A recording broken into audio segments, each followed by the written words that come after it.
Role है उसमें?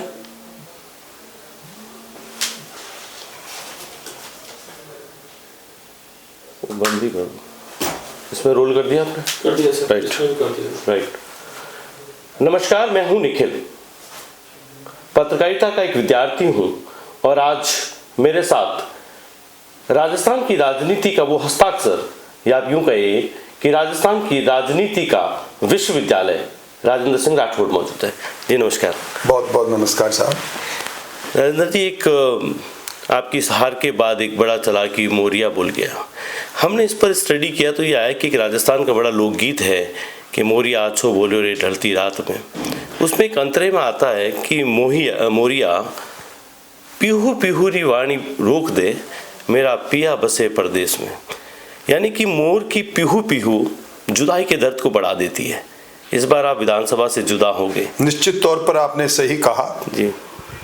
दशकों का साथ राजस्थान की विधानसभा में विश्वविद्यालय की राजनीति से प्रवेश किया। जी। अनवरत यात्रा चलती रही, परंतु इस बार साथ छूटा। हार का फल बड़ा कसेला होता है, चखा नहीं था, चख रहा हूं। और लगातार खट्टे मीठे अनुभव भी जिंदगी में आ रहे हैं। और निश्चित तौर पर मोरिया जब विदाई के गीत गाता है तो हमारी भाषा में कहा जाता है कि विदाई का समय आ गया। तो विधानसभा से विदाई हुई, हार स्वीकार है, जीतने वालों को मुबारकबाद दी है मैंने, और अपनी हार को जनता जो जनार्दन का रूप लेकर मत का दान करती है उसके निर्णय को मैं सिरदर्शी कर रहा हूं। जिंदगी के कई पहलू है। छात्र संघ का अध्यक्ष बना तब से लेकर अब तक राजनीति के विद्यार्थी के रूप में नवाचार में विश्वास रखते हुए डी में खेलता रहा, आगे बढ़कर खेलता रहा। अब पहली बार उस मैदान से बाहर दर्शक की भूमिका में हूं। तो दर्शक की भूमिका में भी अब अपने आप को पठन पाठन की तरफ आगे बढ़ा रहा हूं। कुछ लेख लिखने की इच्छा है, कुछ किताब लिखने की इच्छा है, कुछ देश दुनिया में घूमने की इच्छा है। मैं मेरी पारी से संतुष्ट हूं और मुझे मेरी पार्टी ने बहुत कुछ दिया, बहुत मौका दिया। मुझे वो समय याद आ रहा है जब इस देश के आधुनिक चाणक्य आदरणीय अमित शाह साहब ने सर्वे की रिपोर्ट के आधार पर मुझे कहा था कि आप परंपरागत सीट से लड़ो, आप 20% कांग्रेस से आगे हो। मैंने कहा नहीं, इस बार सबसे जोखिमपूर्ण सीट है राजस्थान के अंदर, जो सिर्फ आज़ादी के बाद 2 बार ही दूसरी पार्टी जीती, कांग्रेस जीतती आई है। मैं उस पर जाना चाहता हूं, मैं 1 के 2 करना चाहता हूं। चूरू मेरी परंपरागत सीट है, कोई खड़ा होगा जीत जाएगा, पर एक चुनौती की सीट पर जाकर मैं पार्टी को 1 सीट और देना चाहता हूं जिसमें मैं कामयाब नहीं रहा। अपनी नाकामयाबी को सहजता से मैं स्वीकार कर रहा हूं। सर, राजस्थान की जो पॉलिटिकल ऑर्बिट है उसमें सब कुछ सेट है, तो अब आप क्या सेंटर ऑर्बिट में कहीं सेट होने की? नहीं, मुझे कोई हक नहीं है। राजस्थान के ऑर्बिट से मैं बाहर हूं और केंद्र के ऑर्बिट में मेरी भूमिका मैं खुद तलाशूं, ये राजनीतिक नैतिकता मुझे अलाउ नहीं कर रही, अनुमति नहीं दे रही। एक पराजित व्यक्ति को पराजय को स्वीकार करना चाहिए। जिस व्यक्ति को अपनी पसंदीदा विधानसभा के अंदर जनता ने नकारा, वो अब ये क्लेम करे या ये उद्घोष करे कि मैं केंद्र की राजनीति में जाऊंगा, संसद का चुनाव लड़ूंगा। मैं समझता हूं पार्टी जिस रूप में मुझे हुक्म देगी वो हुक्म की पालना जरूर करूंगा, पर मेरा अधिकार नहीं।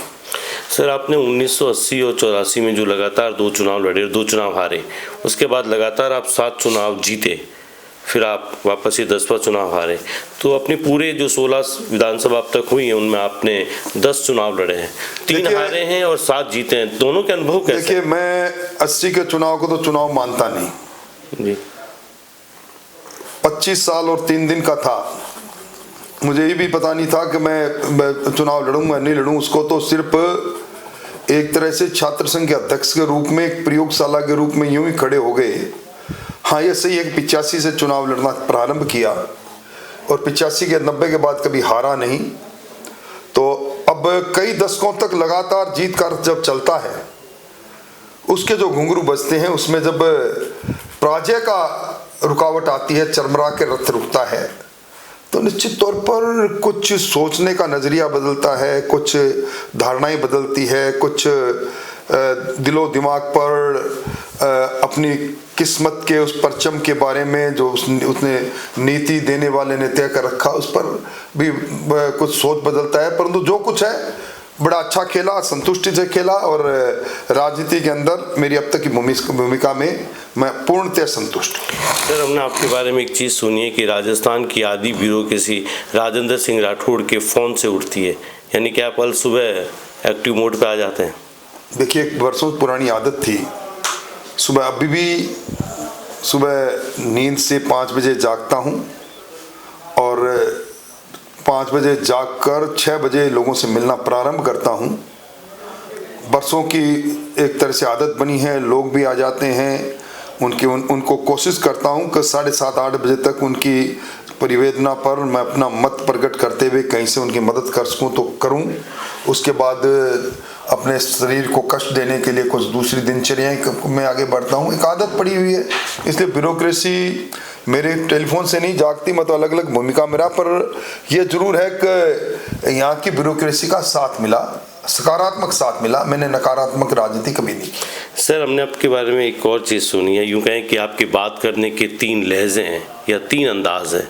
मैं आपको तीनों अंदाज आपके बयां करता हूँ, अगर आप कहीं डिसएग्री हो तो बता दीजिएगा। आपका पहला अंदाज है कि कोई आप पहला कॉल करते हैं तो आप कहते हैं कलेक्टर साहब ये काम है ज़रा देखिएगा। फिर आप जब दूसरी बार वो आदमी आता है कि साहब आपने फ़ोन किया, कलेक्टर साहब ने तो मेरा काम नहीं किया, तो आप थोड़ा तल्ख अंदाज में आ जाते हैं। आपका तीसरा अंदाज़, और ख़ास तौर पे जब आप विपक्ष में होते हैं तो बड़ा अच्छा होता है, बड़ा लोगों को पसंद आता है, और वो अंदाज़ आपका ये का फ़ोन करके कहते हैं कि कलेक्टर साहब 6 फीट 2 इंच का राजेंद्र राठौड़ बोल रहा हूँ, सरकारें आएगी जाएंगी, नौकरी चबा जाऊँगा। नौकरी चबाने की बात तो नहीं कहता, पर जब मुझे लगता है कि किसी के साथ अन्याय की हदों को पार करता है तो मैं निश्चित तौर पर तल्ख भाषा में कहता हूँ कि संविधान, ये कानून समानता का अधिकार देता है, सबको समान रूप से निर्णय करें, न्याय के आधार पर निर्णय करें, उसका अधिकार देता है। आप इतर निर्णय करके और इसके अंदर जो भ्रष्टाचार की भट्टी को जलाने की कोशिश कर रहे हो, ये सहन नहीं होगी। वैसी कुछ बातें करता हूँ, पर मैंने कभी किसी को का अपमान नहीं किया, कभी किसी को गाली गलौज नहीं की, कभी किसी का अपमानित करके मैं खुश नहीं हुआ। मैंने अपनी भाषा में को संयत रखते हुए सभ्यता से हमेशा बात करने की कोशिश की है। सर, आपकी 50 साल की राजनीति में आपके लिए बेस्ट लर्निंग क्या है?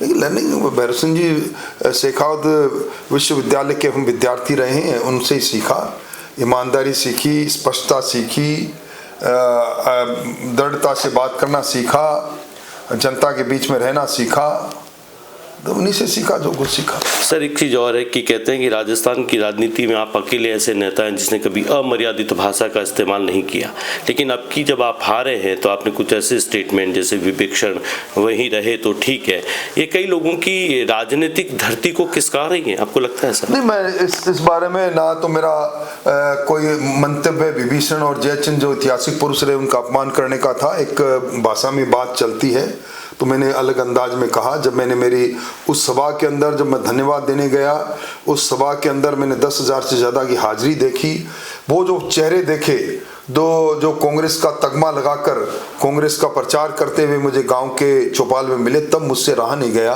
तब मैंने कहा कि आप जहाँ हो वहाँ रहो तो अच्छा है, हमारी पार्टी पवित्र पार्टी है। मेरा आशय ना तो जयचंद जी का अपमान करने का था, ना विभीषण का अपमान करने का था। एक बात थी जो अचानक नजरें जब उठी उस भीड़ के अंदर और उन चेहरों पर जाकर टिकी जो कल तक कांग्रेस का तगमा लगाकर और राजेंद्र राठौड़ हाय हाय के नारे लगा रहे थे, तब मुझसे रहा नहीं गया। मुझे संयम रखना चाहिए था, मेरा संयम टूटा उस वक्त मैं महसूस करता हूँ। सर, राजस्थान की राजनीति में भैरव सिंह शेखावत जी के बाद में राजेंद्र सिंह राठौड़ का नाम आता है कि वो कभी हाउस में गैर हाजिर नहीं रहे, तो आप हाउस को बहुत गंभीरता से लेते हैं? देखिए, ये बात आपने बिल्कुल सही और सटीक कही। 1990 से लेकर 1914 तक जब हाउस का सदस्य था, कोई ऐसा दिन नहीं जब हाउस आउट हो और मेरे कदम 9:30 बजे हाँ पक्ष और नापक्ष की लॉबी की तरफ नहीं बढ़े। और हाउस अगर रात को 1 बजे भी हाउस स्थगित होता तो वो तब तक बना रहता। आप अगर हाउस की प्रोसीडिंग निकाल कर देखेंगे तो उसके अंदर कोई बिल ऐसा नहीं मिलेगा आपको जो इन वर्षों में पारित हुआ। और मैं विरोध मेरा सत्ता पक्ष में तो पायलट करता है बिल को मंत्री, पर कोई बिल आपको ऐसा नहीं मिलेगा, कोई विधेयक ऐसा नहीं मिलेगा जिस पर मैंने अपने तर्क नहीं दिए हों। ये बातें सब भैरव सिंह जी से सीखी। उन्होंने कहा कि विधानसभा बनाती भी है, बिगाड़ती भी है, और इस विधानसभा में जो बैठता है 200 विधायकों में हर एक में कोई न कोई खासियत होती है, उस खासियत को अंगीकार करने के लिए विधानसभा में बैठना चाहिए। उन्हीं से सीखा। और मैं समझता हूँ कि हिंदुस्तान के संसदीय इतिहास के अंदर युग पुरुष के साथ जब काम करने का मौका मिला तो कुछ सीखने का मौका मिला। सर, एक बात हो रहा है कि राजस्थान की राजनीति में चूरू एक ऐसा विधानसभा क्षेत्र है जहाँ पर बैलेट और बुलेट दोनों चैलेंज हैं। आपने कभी ये महसूस किया? बैलेट ही चैलेंज था। मैंने चूरू के अंदर, मुझे इस बात का सुकून है कि चूरू के अंदर आज भी 65 से 70 हज़ार के लीक में बीच में अल्पसंख्यक मत हैं। मैंने एक भी, मेरे पूरे कार्यकाल में एक भी सांप्रदायिक तनाव नहीं होने दिया, दंगा नहीं होने दिया। जबकि मेरे पड़ोस में फतेहपुर के अंदर इस प्रकार के दंगों की अनवरत श्रृंखला चलती रही। मैंने कोशिश की कि मैं इंसानियत की बात करूं, नेकनियत की बात करूं, और मुझे मत जिसने नहीं भी दिया उसने भी कभी, जब कभी मैं मतदान केंद्र पर गया या प्रचार में गया तो उसने मेरे प्रति मत नहीं देने का संकल्प तो ले रखा है, पर मेरे प्रति दुर्भावना उसके मन में नहीं रही। मैं इसको अपने आप को की संतुष्टि के लिए इस बात से संतुष्ट हूँ कि मैंने सांप्रदायिकता की भट्टी को जलाकर वोट की फसल नहीं काटी। सर, एक किसी शायर का बड़ा अच्छा कलाम है कि मुझे आजमाने वाले मुझे आजमा के रोए, तो क्या ये राजेंद्र राठौड़ पे फिट होता है? नहीं, मुझे आजमा के रोने की कोई बात नहीं। ये बहता दरिया है, आज जहां मैं हूं कल कोई और था, ये भी एक दौर है, वो भी एक दौर था। ये दौर चलते रहते हैं राजनीति के अंदर, दौर चलेंगे। सर, एक और लास्ट चलते चलते, एक पुराना गीत है, जब आपने गीत से कहा तो मैंने उस गीत के लिरिक्स में थोड़ा सा बदल दिया है। अगर आप उससे मेरे बात से सहमत हो तो हाँ कह दीजिएगा, वरना ना। वो गीत एक था सर कि कई यादों के चेहरे हैं, कई किस्से पुराने हैं, तेरी 100 दास्तानें हैं, तेरे कितने फसाने हैं। वाह वाह वाह। मगर एक वो कहानी है जो अब मुझे सुनानी है, दिल्ली आ रहा हूँ मैं। दिल्ली जा रहे हैं आप? नहीं, दिल्ली जाने का मेरा कोई इरादा नहीं, पर अगर पार्टी मौका देगी तो निश्चित तौर पर उनकी कसौटी पर खरा उतरने की कोशिश कर रहा हूँ। मैंने बड़ी अच्छी पारी खेली है। मैं जब मेरे विधानसभा के कार्यकाल के अंदर मेरी भूमिका को दूसरे लोगों की नज़रों से देखता हूं, तो जब उनकी संतुष्ट भरी निगाहें मेरे पर टिकती है 10 मिनट 5 मिनट के लिए, तो मुझे अच्छा लगता है। बहुत बहुत धन्यवाद। आपसे मिलकर बहुत अच्छा लगा। आप कह रहे थे कि आप राजनीति के विद्यार्थी हो, आप तो राजनीति के प्रोफेसर हैं जी। एक राजनीति के प्रोफेसर से एक राजनीति का विद्यार्थी, नमस्कार, सलाम, फिर मिलेंगे। बहुत शुक्रिया, बहुत बहुत शुक्रिया, बहुत बहुत शुक्रिया, thank you. Thank you sir, आपका टाइम दिया। लेकिन मैं चूँकि जनरली पत्रकार आप